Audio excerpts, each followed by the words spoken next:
Welcome to Location Filmmaking. Framing and composition, we are doing part 3. We're going to be talking about continuity. Continuity is very important because if you have a shot to another shot to another shot and things are not stitched up properly together, we will get quite a lot of challenges. Alright, we'll be talking about action, continuity, dialogue, wardrobe makeup, props, lighting, sound, and camera continuity. There'll be a few things that I will highlight specifically in this slide. The rest we will highlight as we go along because those are small little things, but we'll talk about the big ones first. Okay, that is continuity in action. In your film and whatever you're going to shoot, things are moving from left to right, up to down, around, whatever it is. So the problem is that how do you match one shot to another shot that looks like you have multiple cameras shooting at the same time?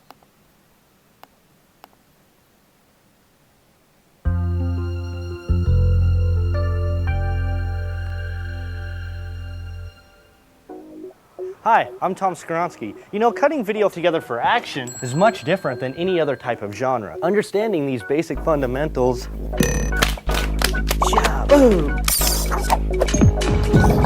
will help you make better action videos. There are several factors that you need to take into account when editing action scenes. Maintaining screen direction, sight lines, making sure that your cuts land on the action, creating the illusion of continuity, thematic pacing, and motivated edits are all different issues that deserve some extra attention. To help us understand how cutting on the action works, let's take a look at continuity. The basic concept is to create an illusion of continuous motion or story-driven cuts while taking out the slower aspects that slow the pacing of the video. Continuity compresses real time on the screen and carries a progression of the sequence. For example, in this clip from the movie The Rundown, we see one character making a trek through a dance club. We see just enough to understand the direction that he is headed and at the same time understand the environment that he is in. It takes 30 seconds to play out on the screen, but since we are following a line of continuity, we never get lost and understand what we are watching. Keeping in only the shots that will give off the illusion of continuity will keep the viewer's attention and their imagination fills in the rest. This is how cutting on the action works. We make a mental connection that overlooks the fact that the cuts may not be in perfect time. Cutting on the action is an editing technique in which the editor cuts from one video clip to another clip of the same action that matches the first video. Although two shots may have actually been shot hours apart from each other, cutting on the action gives the impression of continuous time when watching the edited project. By having a subject begin an action in one shot and carry it through to completion in the next, the editor creates a visual bridge which distracts the viewer from noticing the cut or noticing any slight continuity error between the two shots. An important factor of cutting on the action is maintaining screen direction. For example, when we have a subject exit the frame in one shot and then enter the frame in the next shot, the second shot must match the screen direction and motive of the first shot. As you edit together successive shots of any moving object, make sure that the subject always moves in the same direction on screen from shot to shot. A car crossing the street from right to left must be moving from right to left in the following shot.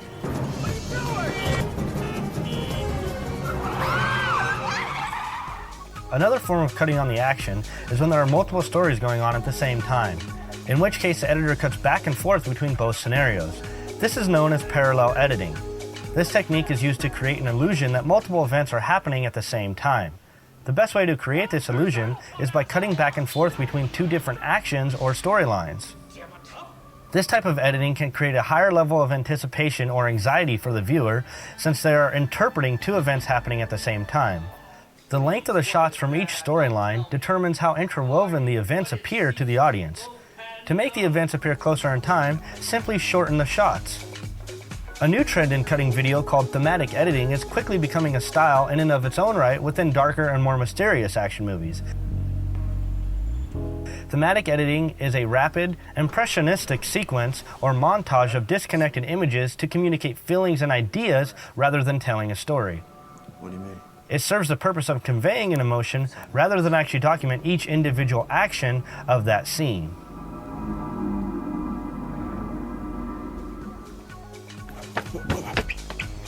One of the most important pieces of the puzzle is to always remember each action scene can be cut in multiple different ways. The key is to be patient and use the version that gives your scene the most impact.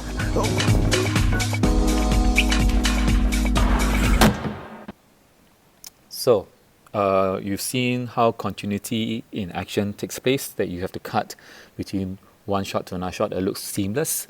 One of the basic tricks is to make sure that you don't cross the 180-degree rule, which is known as the axis of action, because if you cross over this rule and this line of action, you will confuse the audience. So let's take a look at what the 180-degree rule is. There's a lot more to shooting a great scene than just planting a camera somewhere and yelling action. We all want to shoot a scene that can be cut together to achieve great continuity with a good variety of shots.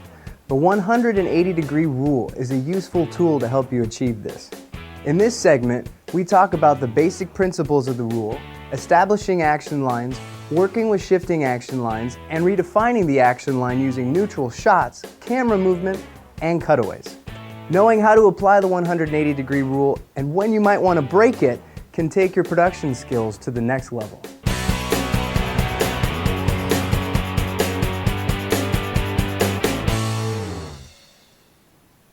The basic idea behind the 180-degree rule is to establish and maintain the screen direction of your actors or action in the scene. Failure to follow the rule can make scenes difficult to follow for your audience. The most important factor in working with the 180-degree rule is knowing how to establish a line of action. The line of action is an imaginary straight line that is drawn between a subject and an item or person they are interacting with, or a straight line drawn along a path that a subject is moving on. Let's look at two actors positioned for a dialogue scene as an example. If we look at the scene from overhead, we can draw a straight line from actor 1's sight line to actor 2's. This is our line of action for this scene. The 180-degree rule states that once you place your camera on one side of the line, you should keep all your shots within the 180-degree arc on the same side of the line in order to maintain proper screen direction. When you first introduce a scene, you'll typically have an establishing shot to help orient your viewers. The establishing shot gives the viewer the basic geography of the scene and determines the screen direction of the actors or action. This is the establishing shot for our scene, and actor 1 faces screen right and actor 2 faces screen left. As long as the camera doesn't cross our action line, our actors' sight lines stay consistent. This prevents the viewer from being confused or disoriented. In contrast, if we cut to a shot that has the camera placed on the opposing side of the action line, our actors are now facing the opposite direction and their sight lines will not match up properly. Taking a look at the two shots in split screen clearly demonstrates the concept. When shot properly, our actors look toward each other. When the 180-degree rule is broken, our actors no longer appear to be looking toward each other. We can also apply the 180-degree rule to action, such as a person walking. Let's take a look from overhead. We can establish our line of action by drawing a straight line in the direction he is moving. If we place our camera on this side of the action line, our actor will be moving from screen left to screen right. We can change angles freely on the same side of the line without altering the screen direction of the actor.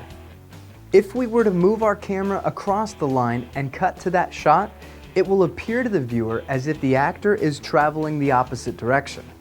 This holds true for cars as well, and it's extremely important in sports, as you don't want to have a player running toward the goal line, then cut to a shot that makes them appear to be running the opposite way. Of course, you could break the 180-degree rule for dramatic purposes if the story supports it. If your character is disoriented or lost, it can give the audience the same feeling. So, what does the 180-degree rule states? It plainly states that when the camera is on one side and your two actors are looking at each other, they will form what is called the axis of action. Alright, so in this case, I have a scene of two people. On my left is Mr. Brad Pitt. On my right is Mr. George Clooney. And this is my establishing shot. The camera is dead center. When I move over the shoulder, over the shoulder, OTS, of Mr. Brad Pitt looking at Mr. George Clooney, I know that Mr. George Clooney is seated on my right hand side, looking towards left.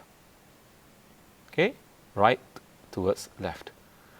And if I do the other way, I'm on OTS on Mr. George Clooney's shoulder, and Mr. Brad Pitt is on my left, looking towards right.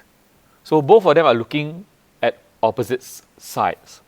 So this is how it looks like. Your establishing shot, dead center.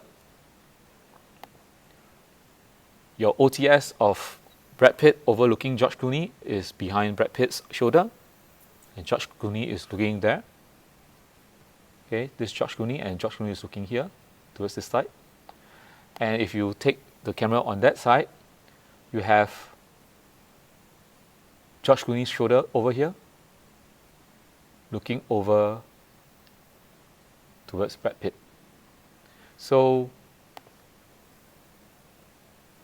your axis of action is your line that your two actors must look at each other. The problem is that when you go to the opposite side and you place your camera to the opposite side, everyone is going to get confused. For example, if you do this,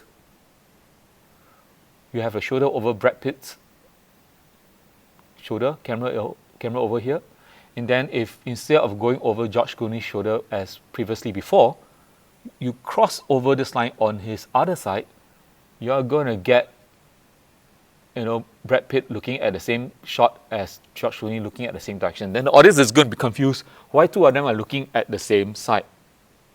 Okay, so the correct place is that you should have this,